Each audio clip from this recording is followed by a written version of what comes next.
오늘날 장기 이식이나 혈관 수술 같은 건 우리에게 꽤 익숙하죠? 그런데 이 모든 걸 가능하게 한 아주 결정적인 한 땀의 바느질이 있었다는 사실 알고 계셨나요? 1912년에 노벨상까지 받은 외과 수술의 역사를 통째로 바꿔버린 이 단순하면서도 천재적인 아이디어가 대체 무엇이었는지 지금부터 같이 한번 살펴보겠습니다. 자, 여러분, 이런 상황을 한번 상상해 보세요. 물이 콸콸 쏟아지는 수도관이 터졌습니다. 근데 메인 밸브를 잠글 수가 없어요. 물이 계속 흐르는 상태로 이 파이프 고칠 수 있을까요? 아마 거의 불가능하다고 생각하실 거예요.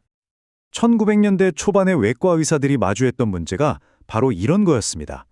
단지 그 대상이 수도관이 아니라 쉴 새 없이 피가 흐르는 혈관이었다는 점이 달랐죠. 그리고 실패했을 때의 결과는 비교도 안 될 만큼 끔찍했습니다. 그 당시엔 동맥이 한번 끊어지면 운 좋게 피를 먹게 하더라도 혈액 공급이 중단된 신체 부위는 결국 까맣게 썩어 들어갔습니다. 바로 궤절하는 현상인데요. 이때 유일한 치료법은 그냥 그 팔이나 다리를 잘라내는 것뿐이었어요. 그야말로 생사가 걸린 문제였죠. 아니, 그렇다면 1912년 이전에는 왜 이 치명적인 딜레마 앞에서 의사들이 속수무책이었을까요? 혈관을 잇는 수술은 대체 왜 그렇게 어렵고 위험했을까요? 이 표를 보시면 당시 상황이 어땠는지 바로 감이 오실 겁니다. 왼쪽의 기존 방식들을 좀 보세요. 무슨 뼈나 금속 튜브 같은 걸로 혈관을 억지로 연결하려고 했어요. 거의 땜질에 가까운 수준이었죠. 그러니 결과도 들쑥날쑥했고 실패하면 바로 절단이나 죽음으로 이어졌습니다. 그런데 오른쪽 카렐의 방식은 완전히 달랐습니다. 그는 이걸 아주 정교한 기술로 풀어냈어요. 자, 그럼 도대체 카렐의 그 혁신적인 기술이 뭐였을까요? 다음 장에서 그 놀랍도록 간단한 해법을 자세히 한번 뜯어보겠습니다. 핵심은 바로 이거였습니다. 정말 간단해요. 카렐은 혈관의 잘린 면을 그냥 꿰매려고 한 게 아니라 딱 세 군데에 먼저 실을 걸어서 둥근 입구를 삼각형 모양으로 만들었어요. 이렇게 하니까 혈관벽이 서로 들러붙지도 않고 팽팽하게 당겨져서 아주 정밀하게 끝과 끝을 맞대어 꿰맬 수 있게 된 거죠. 정말 단순한데 그야말로 발상의 전환이었습니다. 이 완벽한 봉합이 가져온 결과는 그야말로 혁명적이었습니다. 일단 수술 후에 피가 셀 걱정이 없어졌고요. 혈관을 막아서 사람을 죽게 만드는 무서운 혈전이 생기는 것도 막을 수 있었죠. 그리고 제일 중요한 거, 꿰맨 부위가 좁아지지 않아서 피가 예전처럼 아주 원활하게 흐를 수 있게 됐다는 겁니다. 말 그대로 혈관 수술의 모든 골칫거리를 한 방에 해결해버린 거죠. 그런데 이 봉합술은 단순히 혈관을 수리하는 기술에서 끝나지 않았습니다. 의학계가 오랫동안 넘지 못했던 불가능의 문을 활짝 열어젖힌 열쇠가 됐거든요. 이 작은 바늘 하나가 어떻게 공상과학 같던 일들을 현실로 만들었는지 지금부터 한번 보시죠. 이제 의사들은 단순히 찢어진 혈관을 꿰매는 수준을 넘어섰습니다. 손상된 동맥 일부를 아예 싹둑 잘라내고 환자 범인의 다른 부위에서 떼어낸 건강한 정맥 조각으로 그 자리를 갈아 끼우는 게 가능해진 거예요.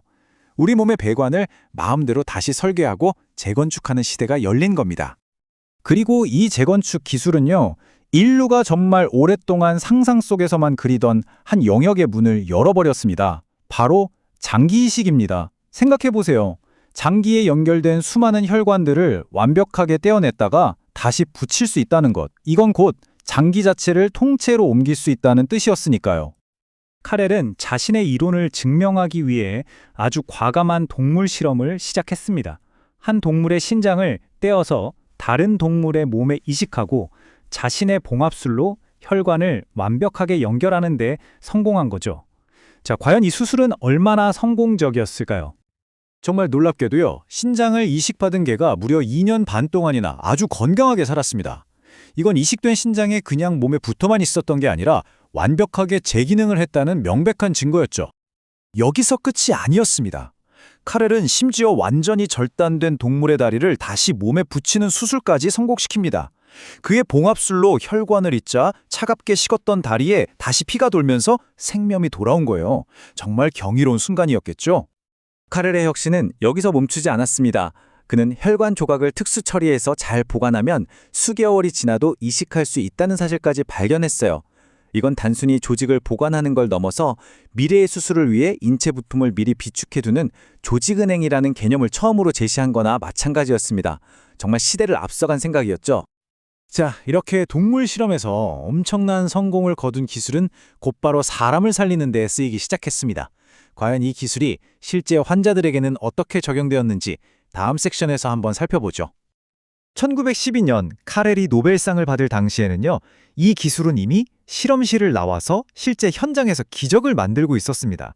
이 표를 보시면 아시겠지만 단순한 혈관 복구를 넘어서 사람의 팔을 직접 연결해서 피를 나눠주는 직접 수혈로 과다출혈 환자를 살리기도 했고요. 심지어 막힌 다리의 혈류 방향을 아예 바꿔버리는 수술로 궤절을 막아내기도 했습니다. 다만 장기 전체 이식은 아직 인간에게 적용되기 전 동물 실험 단계에 머물러 있었죠.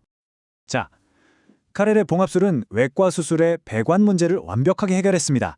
그런데 말이죠, 하나의 큰 문제를 해결하고 나니까 의학계는 전혀 새로운 차원의 문제와 마주하게 됩니다. 동물 실험을 계속하다 보니까 한 가지 이상한 현상이 발견된 거예요. 수술 자체는 정말 완벽했는데 다른 동물의 장기를 이식받은 경우 시간이 지나면서 그 이식된 장기가 점점 쪼그라들고 제 기능을 잃어버리는 문제가 생긴 거죠. 기술적으로는 아무 문제가 없는데 생물학적으로 뭔가 맞지 않았던 겁니다. 이건 실패가 아니었습니다. 오히려 의학이 앞으로 풀어야 할 다음 숙제가 무엇인지를 아주 명확하게 보여준 거죠. 카렐은 배관 문제를 해결했습니다. 이제 의학계에는 어떻게 하면 우리 몸이 외부에서 들어온 조직을 거부하지 않고 받아들이게 할 수 있을까라는 더 근본적인 질문이 남겨진 겁니다. 그리고 바로 이 질문에서부터 면역학이라는 거대한 학문이 시작됐습니다. 결국 1912년 노벨위원회의 이 평가는 정말 정확했습니다. 카렐의 업적은 그냥 뛰어난 수술 기법 하나가 아니었어요. 의학의 새로운 시대를 여는 위대한 선언이었죠.